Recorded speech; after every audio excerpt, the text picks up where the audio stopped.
2 मिनिटं तिला जाऊ नका तुम्ही. काय मला हॉस्पिटलमध्ये जायचं.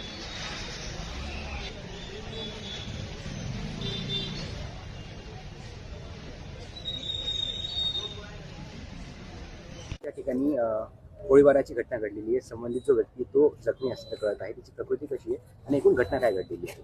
कदीम जालना पोलीस स्टेशन हद्दीत अंदाजे 8:15 8:30च्या दरम्यान एका व्यक्तीवर फायरिंगची घटना घडलेली आहे. चरण रायमल्लू असा हा विक्टिमचं नाव आहे. त्याला एक खाजगी रुग्णालयामध्ये भरती केलेला आहे. त्याची परिस्थिती चिंताजनक आहे. 2 ते 3 बुलेट इंजरी त्याला असू शकते. आता सगळी पोलीसची मी स्वतः व्हिजिट केलेला आहे. DYSP 3 PI आणि इतर अधिकारी कर्मचारी या पूर्ण घटनेचा आता शोध घेत आहे. कशातून घडलं प्राथमिक माहिती आली? आतापर्यंत काहीच सांगणं म्हणजे योग्य राहणार नाही. घटना घडली आहे. अजून जोपर्यंत आरोपी आयडेंटिफाय होत नाही तोपर्यंत पुढच्या सांगता येणार नाही.